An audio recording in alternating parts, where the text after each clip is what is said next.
What's going on, y'all? It is day 3 out here in Jacksonville, and I'm really pumped up about today. I'm gonna get out here and see if I can just target flounder. That's the goal. Get out here, find some flounder, hopefully find some big flounder, y'all. But if y'all want to know where we're fishing at and everything about this trip, be sure to check out our Patreon link up here and down in the description. I will do a Google Earth overlay of this entire trip. So if y'all want to come out here, launch where I'm launching, and catch the fish that I'm catching, check out our Patreon page.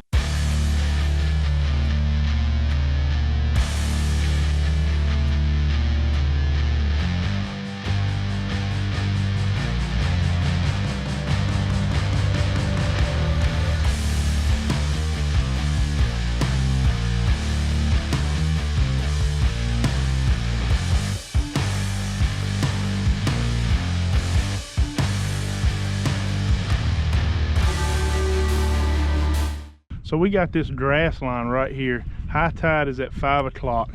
It's about 5:30, 5:45 now. So we're fishing right there at the point to where this grass is flooded the most. Well, about 3 to 4 feet off of that bank, there is a very steep drop off that leads to this main creek channel. Areas like this, I mean, it's prime for really anything, but it's particularly good for flounder. The trick is getting past all the oysters in the grass and being accurate enough to pitch up in these pockets and keep our lure as low in the water column as possible. I'm just throwing these 5-inch gulp grubs. I got 3 packs of them, so we basically got 15 lures to throw for flounder, and when that's gone, we're gonna have to improvise and figure something else out.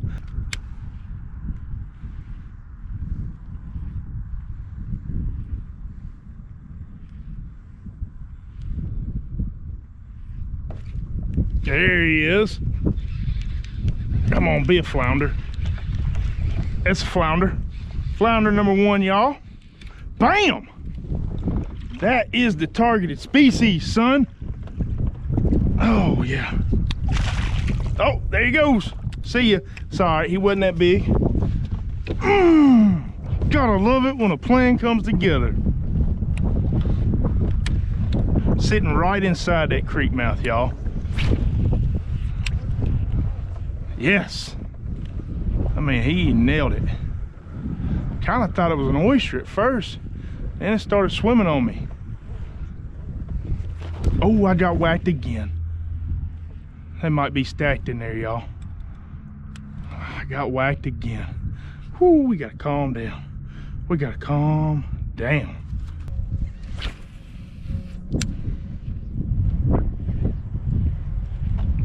There he is. I don't know what that is. I can't tell quite yet. It feels like it could be a flounder. Nope, trout.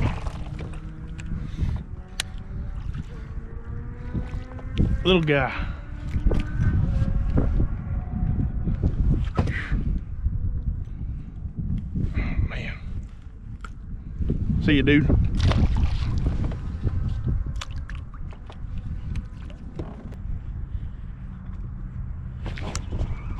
There he is. Whatever that is, it's good. I'm gonna be a flounder. Oh yeah, that feels like a flounder, y'all. That's a doggone redfish. Golly. Well, we slammed today. I mean, first a flounder, then a trout, then a red. I guess we ain't technically slammed because we didn't put the flounder in the boat, but man, see ya, dude. That joker tricked me. I could have swore that was gonna be a big flounder. Golly.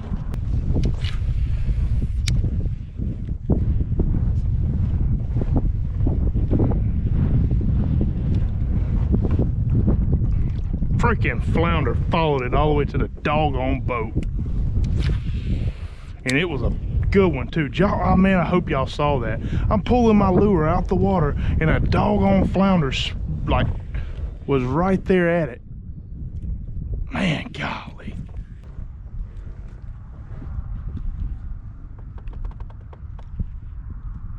Flounder's on it. Flounder's on it. Saw him eat. Come on in this boat. Let's go, baby. I could see that. I was just shaking it right as I was coming out that mouth, and I saw that flounder coming right up to it, and I just kind of slowed it down, shook it in his face, watched him eat it. Golly, man, that will freaking pump you up, man. What a day, man.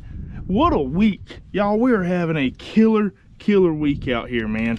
Calling our shots. Just everywhere we go, everything we want to do, it's happening. Our game plans are coming together. And how often does that happen anyways, where you go fishing and things just work out perfectly, textbook? This just happens to be one of those weeks where, I mean, Jacksonville has been extremely good to us, y'all. And I mean, that just fell right out. I don't even think it was in any meat. That was awesome. I mean, not a big flounder or anything, but nevertheless, that was pretty doggone cool.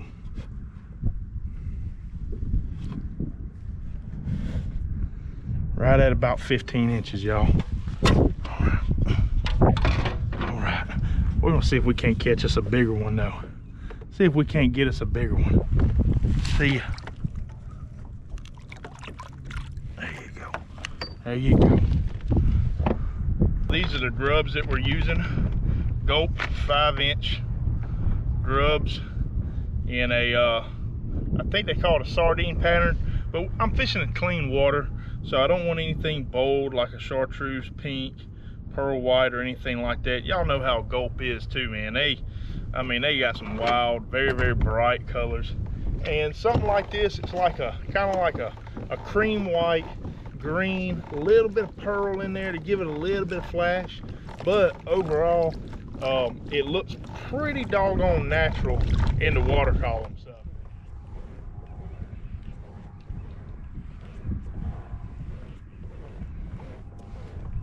he's on.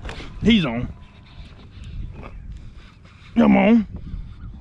Doggone, man. What we got?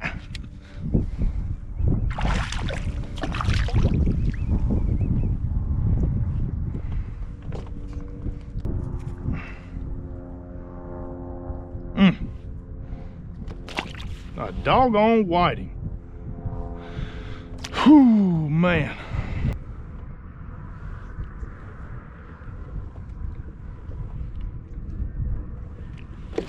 There he is. Oh, flounder. Yep, flounder number 4. Boy, I yoked on that one, didn't I? I think we're just gonna go with a boat flip. Come on. Oh, see ya. Y'all, he wasn't that big. Probably about 15 or so. But, I mean, I'm not in a tournament. I'm not keeping. No sense in wasting my time netting them and stuff. But, man, that's flounder number 4.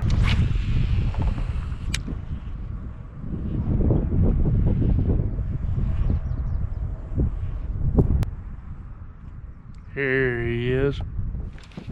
Oh yeah, it's a good feeling fish, y'all. Flounder. Is it a good one? No, but it's a doggone flounder. What's that? Flounder number 5, y'all? Little guy. See ya. Boom.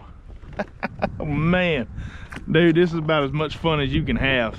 You know, I don't consider myself a great flounder fisherman. I really love trout fishing. That's my absolute passion as it comes, you know, when it comes to inshore fishing. But there's something about seeing that flounder on the end of my line that just, I don't know, it does something to me. It pumps me up.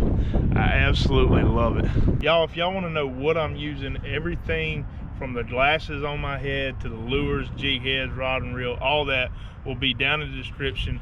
So be sure to check out the description if you're interested in knowing the gear that I'm using today.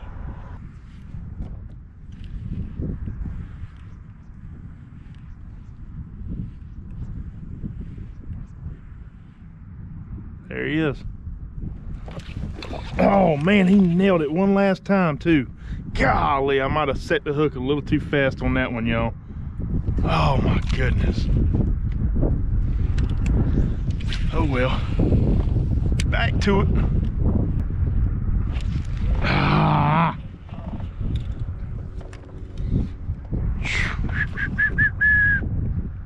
Got away that time, Mr. Dude. Might not even been a flounder, y'all. Might not even been a flounder.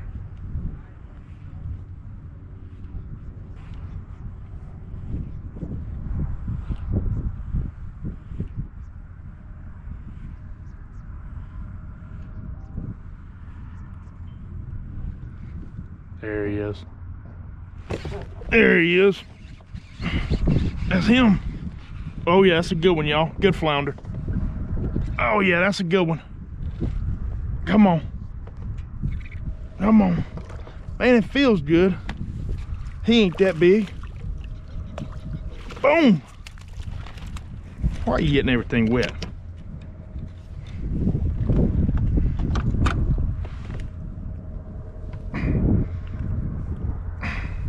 Flounder number 6. Boom. See you, dude. Y'all, everything we're doing is right now. I mean, we're getting the bites.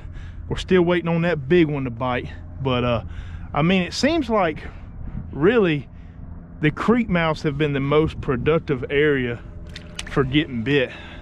I mean, I would say out of the 6 fish we hooked, I think at least 4 of them were coming out of creek mouths. So just narrowing it down a little bit. High tide was at 6 p.m. so we're right here.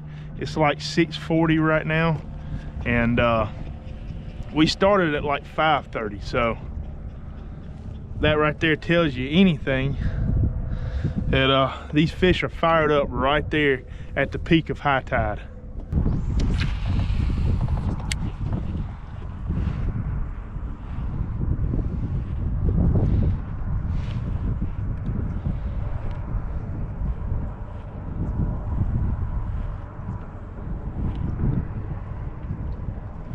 There he is. Oh yeah.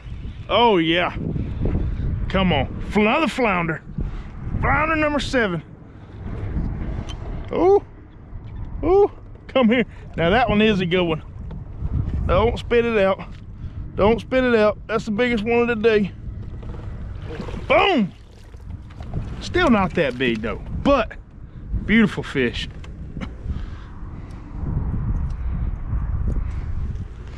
Oh my goodness. All right. All right.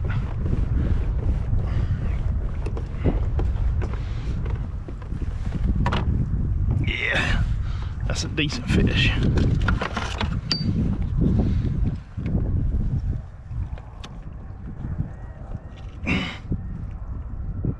Give me the mouth.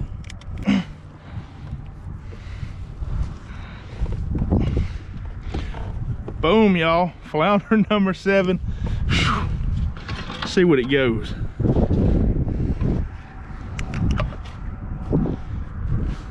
Right at about 15.5. See you, dude. We're still looking for that big one, y'all. Still looking for that big one. Sun's starting to go down on us. We've been out here for an hour and a half. We've not put 7 flounder in the boat, but we've definitely hooked and seen 7 flounder.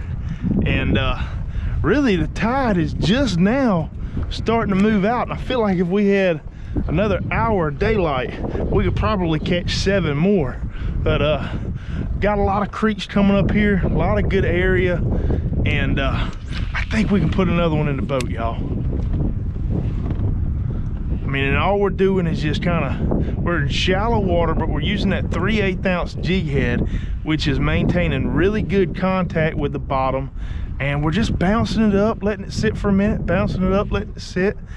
And whenever I feel like that flounder's on there, which when I'm flounder fishing, I assume every bite is a flounder.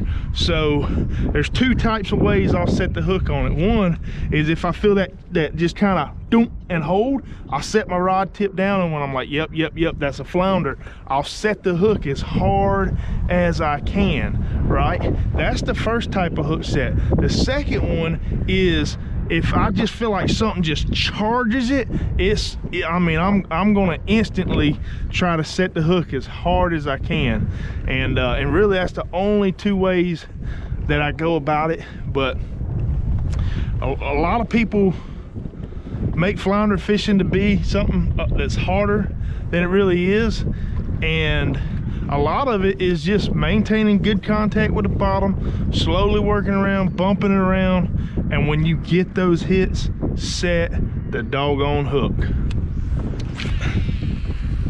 Don't play with it.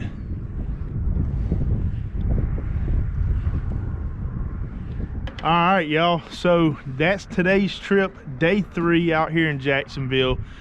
Planned for a good flounder day, and it did not disappoint.